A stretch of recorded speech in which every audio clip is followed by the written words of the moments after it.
Builders, tudo bem? Aqui é o Rafael Campos e hoje falaremos sobre estratégias de guerra. Porque não importa qual época você decida escrever no seu mundo fantástico, sempre haverá conflito entre pessoas. Quer saber mais sobre algumas estratégias reais para colocar no seu mundo? Então, bora!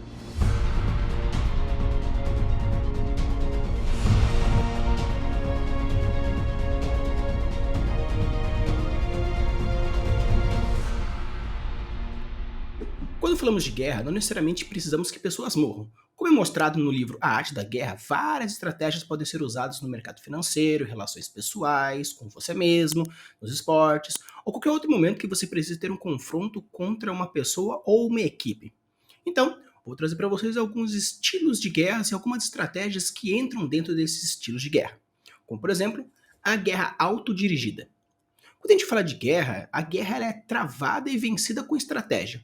Sua mente é um ponto de partida de todas as guerras e estratégias. Uma mente que seja dominada com muita facilidade por emoções, que esteja enraizada no passado e não no presente, que não pode ver o futuro com clareza e urgência, criará estratégias que com certeza vão errar os alvos. Então, para se tornar um verdadeiro estrategista, você precisa de 3 passos. Primeiro, tomar consciência das fraquezas e doenças que possam se apoderar da sua mente, defendendo seus poderes estratégicos. Segundo, declarar uma espécie de guerra contra si mesmo para se fazer andar para frente. E o terceiro, trave uma cruel e contínua batalha contra os inimigos dentro de você, aplicando algumas certas estratégias. A estratégia que trago nessa categoria tem como foco chamar a sua atenção para os diversos tipos de distúrbios que provavelmente se desenvolvem na sua mente, agora mesmo até, com algumas estratégias para eliminar esses distúrbios totalmente. E a primeira é: declare guerra aos seus inimigos, a estratégia da polaridade. Em um mundo onde os ataques diretos são vistos muitas vezes como algo errado e às vezes até injustos, as regras das relações sociais, políticas e militares mudaram. E o mesmo deve acontecer com a sua noção de inimigo. Embora o mundo esteja muito mais competitivo do que nunca, a agressão aparente é muitas vezes desencorajada, de modo que as pessoas aprendam a agir em segredo e atacar de uma forma mais ardilosa. Muitos usam da amizade como meio de mascarar os seus desejos agressivos. A sua primeira tarefa como estrategista é aplicar o seu conceito de inimigo para incluir nesse grupo aqueles que estão trabalhando contra você, frustrando você, ainda mesmo que sutilmente. Ou seja, não seja ingênuo. Arme-se de prudência e jamais disponha das suas armas, nem mesmo para os seus inimigos. As pessoas em geral escondem bem a sua hostilidade, mas com frequência dão inconscientemente sinais de que nem tudo é o que parece ser. Não estou dizendo para você desconfiar de tudo e de todos, mas tente perceber as mudanças graduais do comportamento e das emoções. Uma atitude fora do comum, um novo desejo de trocar confidências, elogios excessivos, desejo de fazer aliança. Com isso, diga e faça coisas que possam ser entendidas de duas formas. A forma como seu inimigo verdadeiro vai entender, mas que o inimigo escondido ficará meio desconfiado, confuso, até mesmo com raiva. Caso esteja intrigado com algumas pessoas, sugira a elas coisas que possam ser prejudicial a você, porém bom para elas, espere algumas reações. Caso você veja algumas intenções positivas quanto a isso, você terá mais ferramentas para atacá-la depois. Sabe contra quem você pode guerrear e deve guerrear e faça isso. Ter inimigos nos motiva e nos dá foco para fazer algumas coisas. Sabe aquela frase, vou fazer alguma coisa porque eu quero mostrar para aquele bosta que eu consigo? Mostre para todos aqueles que você não quer como aliado, porque assim você poderá saber como agir com elas. Pois ser atacado significa que você está atrapalhando de alguma forma, abrindo portas para perceber a sua situação atual. Ninguém quer atacar alguém insignificante. Sem inimigo, você não saberá como manobrar e perderá suas noções de seus limites. Uma outra categoria de guerra é a guerra organizacional ou guerra de equipe. Você pode ter ideias brilhantes, você pode ser capaz de inventar estratégias invencíveis, mas se o grupo que você lidera, que você depende para executar os seus planos, é indiferente e pouco criativo, e seus membros sempre colocam as prioridades deles em primeiro lugar, suas ideias não vão significar nada. Você deve aprender a lição da guerra. É a estrutura das partes como um todo que dará força às suas estratégias. O objetivo primário da guerra é dar rapidez e mobilidade à estrutura do seu exército. Isso significa ter uma única autoridade no topo, evitando a hesitação e a confusão da liderança dividida. Significa dar aos soldados uma noção de objetivo global e ser alcançado a amplitude para agir a fim de realizar esse objetivo. Em vez de realizar algo como autônomos, eles serão sempre capazes de se mostrar sensíveis e o que está acontecendo no campo de batalha. Finalmente, significa motivar os soldados, criar um espírito de cooperação que lhe dá o ímpeto irresistível. Com forças assim organizadas, um general pode adaptar-se às circunstâncias mais rápido que o inimigo, ganhando assim uma decidida vantagem. Esse modelo militar é extremamente adaptável a qualquer grupo e tem uma única e simples exigência. Antes de formular uma estratégia ou agir, compreenda a estrutura do seu grupo. Você sempre pode mudá-la e redesenhá-la para se adequar aos seus propósitos. A estrutura que trago nesse tópico ajudará a se concentrar nessa questão crítica e lhe dará opções estratégicas, modelos organizacionais possíveis de seguir, assim como erros desastrosos a evitar. Então a estratégia que eu trago para vocês é: transforme a sua guerra em uma cruzada, a estratégia para elevar a moral. O segredo de motivar as pessoas é manter seu bom astral e fazer com que pensem menos nelas mesmas e mais no grupo. Envolva-as em uma causa, uma cruzada contra um inimigo odiado. Faça com que sejam a própria sobrevivência como associada ao sucesso do exército como um todo. Em um grupo em que as pessoas estão verdadeiramente unidas, humores e emoções são tão contagiados que ficam fácil de contaminar as suas provas com entusiasmo. Lidere da linha de frente, deixe que seus soldados o vejam mais nas trincheiras, sacrificando-se pela essa causa. Isso achará no desejo de seguir o seu exemplo e agradar você. Que essas recompensas e punições sejam raras, mas significativas. Lembre-se, um exército motivado pode fazer maravilhas, compensando qualquer falta de recurso material. E para trazer essa motivação e elevação da moral do seu exército, vou trazer alguns passos que você pode fazer. Passo número 1. Una suas tropas em torno de uma causa, façam-o lutar por essa ideia. Então, se você mostrasse para ele que aquela ideia é muito importante, aquela ideia vai fazer com que todo mundo cresça, todo mundo vá para frente, isso faz com que eles tirem a ideia da autossustentação, mas sim para que com isso o grupo cresça maior e mais forte. Trabalhe sempre com as emoções, faça com que aquela ideia, aquele objetivo, aquela meta seja algo não apenas comum, mas sim desejoso e realmente conquistável.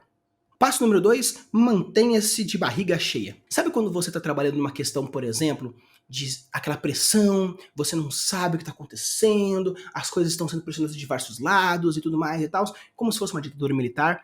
Porém, se você deixa a pessoa sempre de barriga cheia, sempre sustentando aquela ideia, sempre confortável com alguma coisa, dando benefícios para ela, aquela pressão externa vai deixar de existir. Então, crie momentos de satisfação, mesmo no ambiente tenso, para que a pessoa consiga relaxar um pouco, desfrouxando um pouco aquela tensão, dando forças para ela conseguir ir para frente mesmo num campo de batalha. Passo número 3, lidere da linha de frente. O entusiasmo da sua equipe vai estar muito diretamente ligado com o seu entusiasmo. Então, se você entende como funciona a sua ideia, como você entende como funciona o passo a passo, mostre, faça, sinta, porque quando você é mostrado que você como líder consegue mover os mundos a partir das suas emoções, você vai ver que o seu grupo vai querer seguir você com toda a sua força. Então, siga com as emoções, siga forte, siga com o objetivo, mostre que é possível, porque você sendo o exemplo, com certeza os seus subordinados vão querer seguir você da melhor maneira possível. Passo número 4, concentre-se o seu Ki. Sabe quando a gente fala de Ki, tipo Dragon Ball, chakra de Naruto, ou qualquer outra energia dos animes e tudo mais e tal, a força de Star Wars?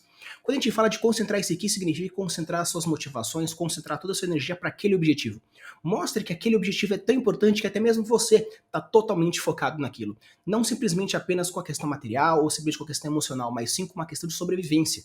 Porque se você mostrar que aquilo é o mais importante, até mesmo você, como chefe, acha que aquilo é o foco, é o ponto mais importante a ser alcançado, aquilo com certeza vai ser o foco de todo mundo. Então concentre todas as suas energias, ou pelo menos mostre que está concentrando toda a sua energia naquele ponto, porque assim as pessoas vão fazer o mesmo, porque o exemplo é muito mais fácil de ser seguido quando é visto do que quando é falado. Passo número 5, brinque com as emoções das pessoas. Então quando eu falo de brincar com as emoções, estou falando literalmente você utilizar de gatilhos emocionais para aquilo. Mostre como aquilo é importante, mostre como aquilo é saudável, mostre como aquilo é essencial para a vida da pessoa. Você vai mostrando, pegando aqueles gatilhos emocionais. Ah, e a pessoa gosta de tal coisa. Faça com que aquele objetivo seja tão importante quanto. Ah, tal pessoa gosta de alguém. Mostra que aquela outra pessoa está fazendo tudo aquilo por aquele objetivo. Então as pessoas vão lutar pela outra também. Encontre os gatilhos emocionais dos seus subordinados e assim você vai conseguir entender como atingi-los diretamente. Passo número 6. Misture rispidez com bondade. E quando eu falo dessa questão, eu estou falando literalmente você ser tanto um babaca quanto legal. Sabe quando você vê aqui naqueles filmes que tem o policial bom e o policial mau? É dessa forma. Porque quando você motiva a pessoa pelo medo, você faz com que ela produza uma adrenalina, fazendo com que todos os órgãos e os sistemas delas fiquem ativados. Porém, quando você perceber que ela chegou naquele auge da adrenalina, você começa a trabalhar o policial bom, mostrando aquela motivação, utilizando toda aquela energia biológica para a utilização daquele objetivo primário. Então, comece pelo medo, para que as pessoas sintam um sistema de urgência e de necessidade, produzindo aquela adrenalina na pessoa, para quando chegar no momento que for necessário, você utiliza do gatilho positivo, já utilizando daquela adrenalina posteriormente feita, fazendo com que a pessoa não faça apenas emocionalmente, mas fisicamente, biologicamente forte para aquele embate. Passo número 7, crie um mito de grupo. E quando eu falo mito de grupo, basicamente estou falando de você criar uma lenda, fazer com que alguma pessoa ou alguém que já existiu, alguma coisa, falou que chegou, que conseguiu, que fez, que deu certo. Então se você começa a criar histórias, mesmo que sejam algumas mentirinhas, simplesmente para você mostrar alguns exemplos reais, entre aspas, daquilo que você está falando, vai lá com que as pessoas falam, puxa, tal pessoa conseguiu. Claro, com algum sacrifício, mas conseguiu. Porque simplesmente quando uma pessoa não entende qual é o objetivo e como chegar naquele ponto, use-se de exemplos que, mesmo que falsos, você consegue chegar a um ponto que consegue fazer de uma tal forma que as pessoas acreditem nas suas ideias e faça com que isso se torne totalmente delas. Passo número 8, seja implacável com os resmungões. E quando eu falo implacável com os resmungões, eu estou falando literalmente mandar para fora. Bota para sair. Literalmente é como se fosse o Capitão Nascimento falando, pede para sair. Ou seja, quando você percebe que existem alguns elos fracos dentro da sua equipe, force esses elos fracos a quebrar para que você consiga juntar os elos fortes ou simplesmente dar uma tremida nos elos fracos ou para fortalecê-los ou para tirar do seu grupo, porque numa guerra você não pode ter elo fraco, principalmente numa batalha em equipe. Porém, se você é um estilo um pouco mais defensivo, não se preocupe porque nós também temos o estilo de guerra defensiva. Lutar na defensiva não é um sinal de fraqueza, é um auge da sabedoria estratégica. É um poderoso estilo de travar uma guerra. Seus requisitos são simples. Primeiro, você deve aproveitar ao máximo os seus recursos, lutar com perfeita economia e envolver-se apenas em batalhas que são necessárias. Segundo, você precisa saber como e quando recuar, induzindo o inimigo agressivo a um ataque imprudente, e depois esperando com paciência pelo momento de exaustão dele e assim lançar um contra-ataque. Em um mundo que faz cara feia para demonstrações explícitas de agressão, ser capaz de lutar na defensiva e deixar com que os outros façam os primeiros movimentos podem guardar que eles comentem seus próprios erros, então destruí-los. Dê eles um poder imenso. Porque você não pode desperdiçar energia nenhuma, estará sempre pronto para a próxima guerra, pronto para a próxima batalha. E assim não importa porque sempre vai dar certo e a sua carreira será longa e frutífera. Para lutar assim, você precisa dominar a arte do blefe. Parecer que é mais fraco do que é atrair o inimigo para um ataque imprudente. Parecer que ele é mais forte do que é. Talvez com um ato ocasional que seja afoito ou ousado. Assim você pode impedir que o inimigo ataque você. Na guerra defensiva você está essencialmente investindo em suas fraquezas e limitações para poder obter o poder e vitórias. A estratégia que eu trago nesse tópico está ligada na teoria básica da guerra defensiva, economia de meios, contra-ataque, intimidação e repressão, e na arte de recuar habilmente não oferecendo resistência quando estiver sob um ataque agressivo. E por isso que eu digo, escolha suas batalhas, a estratégia da economia perfeita. Todos nós temos limitações, nossas energias e habilidades que nos envolvem somente até um certo ponto. O perigo está em tentar ultrapassar esses limites. Seduzidos por algumas recompensas vistosas a fazer mais do que somos capazes, acabamos exaustos e vulneráveis. Você precisa conhecer os seus limites e escolher as suas batalhas com muito cuidado. Considere os riscos ocultos de uma guerra: perda de tempo, desperdício de uma boa vontade política, um inimigo irritado querendo vingança. Às vezes é melhor esperar minar as bases dos seus inimigos viradamente, em vez de agredi-los pela frente. Sendo impossível evitar uma batalha, faça-os lutar com seus próprios termos. Mire nas fraquezas deles, faça com que a luta seja mais cara para eles e barata para você. Lutando por uma perfeição econômica, você sobrevive até mesmo a um inimigo poderoso. Ou seja, quando eu falo de uma guerra defensiva, utilizando, por exemplo, essa estratégia da economia perfeita, estou falando de você ir desgastando o seu inimigo aos poucos. Faça uma entreguinha aqui, faça uma entreguinha ali, mostre um isqueirinho aqui, um isqueirinho ali, nossa, eu não deixava, nossa, aquele outro. Enfraqueça a tropa do inimigo aos poucos, mostrando um certo que aqui, um certo que ali. Resistência até um certo ponto, quando o cara gastar bastante recurso, você recua um pouquinho, dá uma ligeira vitória para ele. E esse controle de batalha aonde você só vai segurando e soltando aos poucos, fazendo com que ele gaste o máximo que ele puder, fará com que você destrua todas as economias e as forças daquela batalha, fazendo com que quando chegasse o momento da investida, você possa contra-atacar simplesmente sem tendo problema nenhum. Mas se você é uma pessoa mais agressiva, nós também temos estilos de guerras ofensivos. Os maiores perigos da guerra e na vida vêm do inesperado. As pessoas não reagem como você pensou, acontecimentos atrapalham seus planos e causam confusão, circunstâncias são devastadoras. Na estratégia, essa discrepância entre o que você quer e o que está acontecendo se chama atrito. A ideia por trás da guerra ofensiva convencional é simples: ao atacar o outro lado primeiro, atingindo seus pontos vulneráveis e tomando iniciativa jamais destino dela. Você passa para a ofensiva e as suas incansáveis manobras causam tanto atrito sobre os inimigos que ele sucumbe. Esta é a forma de guerra praticada pelos mais bem-sucedidos capitães da história, e o segredo do sucesso deles é a perfeita mescla de esperteza estratégica e audácia. O elemento estratégico está no planejamento, estabelecer um objetivo geral, articulando os meios para alcançá-los e pensar no plano inteiro em todos os seus detalhes. A estratégia que eu trago nesse tópico ajudará a colocar os seus desejos e metas em contexto mais amplo, conhecido como a grande estratégia. Lhes mostrará como ver os seus inimigos e descobrir os seus segredos. Ele descreverá como uma base sólida de planejamento e lhe dará opções fluídas para o ataque. E finalmente, eles mostrarão como encerrar a sua campanha. Então a estratégia que eu trago para vocês hoje é atinja onde dói, a estratégia do centro de gravidade. Todo mundo tem uma fonte de poder da qual depende. Ao olhar para os seus rivais, procure sob a superfície essa fonte e o centro de gravidade que o mantém unida para essa estrutura. O centro pode ser a riqueza deles, sua popularidade, uma posição-chave, uma estratégia de sucesso. Atinja-los ali e causará uma dor imensa. Descubra aquilo que o adversário trata com mais carinho e protege, e ali você pode atacar, e é ali onde você deve atacar. Então, quando eu falo de atingir onde dói, basicamente eu quero que você ataque a fraqueza daquela pessoa. Se a pessoa é uma pessoa gulosa, ataque a comida. Se a pessoa é uma pessoa vaidosa, ataque a beleza. Se a pessoa ela tem alguém importante, ataque a pessoa importante. Se a pessoa tem um cargo importante, ataque aquele cargo. Ou seja, encontre quais são os pontos que a pessoa tem mais orgulho daquilo e destrua aquilo. Se a pessoa tem orgulho da própria profissão, fale que a profissão é uma porcaria. Se a pessoa tem orgulho das suas conquistas, fale que as conquistas não são tão grandes assim. Mine a pessoa internamente, ataque onde dói, atinja ela de uma forma onde ela não possa ser produzida nenhum tipo de contra-ataque, porque você está atingindo os seus gatilhos emocionais, traumatizando dentro dos seus pontos que mais doem. Ou seja, se você for uma pessoa ofensiva e quiser destruir o mais rápido possível, ataque sempre os pontos doloridos.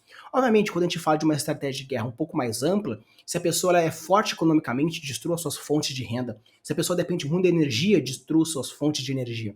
Isso é muito comum e muito visto em filmes de estratégias de guerra, onde primeiramente você quebra os recursos, aquilo que sustenta aquele país, aquela nação ou aquele inimigo, para depois você atingir um ataque devastador como um todo, de uma vez só, atropelando as tropas inimigas. E como final nós temos a Guerra Suja, também conhecida como Guerra Não Convencional. Um general em uma guerra deve buscar constantemente uma vantagem sobre o seu adversário. A maioria delas vem dos elementos surpresa, atingindo os inimigos com estratégias que sejam novidade, que eles não conheçam, totalmente não convencionais. É da natureza da guerra, entretanto, que o tempo, como qualquer estratégia, como qualquer aplicação possível, seja testada e experimentada, de modo que se busca novas e não convencionais a todo momento. Ao mesmo tempo que códigos morais e éticos que governam a arte da guerra durante séculos gradualmente foram perdendo a rigidez. Estes dois defeitos que se combinam hoje se chama de guerra suja, em que tudo se vale, até a matança de milhares de civis desavisados. A guerra suja é política, enganosa, extremamente manipuladora, e com frequência é o último recurso do fraco e do desesperado. Ela é qualquer meio disponível para levar a melhor. A guerra não convencional tem a sua própria lógica que você precisa entender. Primeiro, nada permanece novo por muito tempo. Quem depende da novidade deve constantemente inventar uma nova ideia que seja contra as ortodoxas da época. Segundo, quem usa métodos não convencionais é muito difícil de combater. A rota clássica direta é o uso da força, e isso não funciona. Você precisa usar métodos indiretos para combater a dissimulação, combater o fogo com fogo e mesmo ao custo de se sujar. Tentar continuar limpo por um senso de moral é arriscar-se para a derrota dentre a uma estratégia suja. Ou seja, a estratégia que eu trago nesse tópico é uma das formas ortodoxas de guerrear, que é negue-lhes os alvos, a estratégia do vazio. A sensação de vazio ou de vácuo, silêncio, isolamento, não comprometimento com os outros é intolerável para a maioria das pessoas. Como uma forma de fraqueza humana, esse medo oferece um terreno fértil para uma poderosa estratégia. Não dê aos seus inimigos um alvo para atacar. Seja perigoso, mas esquivo. Em seguida, observe como eles caçam no vazio. Essa é a essência da guerrilha. Em vez das batalhas frontais, desfeche ataques laterais irritantes, mas prejudiciais e alfinetantes. Frustrados por verem capaz de usar a força contra uma campanha incompreensível, seus adversários perderão a lógica e ficarão exaustos. Faça da sua guerrilha parte de uma grande causa política, a guerra de um povo que culmina a uma irresistível revolução. Então, quando eu falo para você negar-lhe os alvos, basicamente o que eu estou dizendo? Eu estou falando para você atacar pontualmente e não mostrar a cara. Se você mostra a cara, você mostra um inimigo comum, as pessoas vão saber com quem estão guerreando. E o medo inexistente, o medo de não saber o que está acontecendo, é muito pior. Tanto que durante muitas ditaduras brasileiras, o medo delas era basicamente não saber de onde ia vir o inimigo comunista, entre aspas, que era o grande medo daquela época. Então, se você não sabe qual é a cara do inimigo, se você não sabe de onde ele pode vir e como ele pode fazer, com certeza vai estar enfraquecendo, porque o medo faz com que as pessoas pensem de maneira ilógica, fazendo com que apareçam alguns buracos. Então, se você vai utilizar dessa guerra mais suja, é simples. Ataque sem mostrar o que é, faça com que o seu ego de mostrar eu sou o grande vilão, segure esse ego. Faça primeiramente como que as suas estratégias culminem em algumas grandes e pequenas derrotas pontuais, para depois, quando estiver tudo já caído, você se mostra como o grande vilão, fazendo com que isso faça mostrar, então tudo que aconteceu até agora é por causa daquele cara. Então, negue os alvos, não mostre a sua cara, destrua aos poucos, perde um pouco aqui, ganha um pouco ali, mostra sinais de desespero espalhados a partir dos diversos pontos, e com isso você vai conseguir fazer com que ganhe aquela guerra. Então, pessoal, existem várias outras manobras e estratégias que entram nessas categorias que eu separei hoje. Então, se você gostou, não deixe de deixar o like, se inscrever, comente aí qual é o seu estilo bélico que mais combina com você. Usem a abuso das suas criações e deixe seus mundos cada vez mais incríveis. Valeu!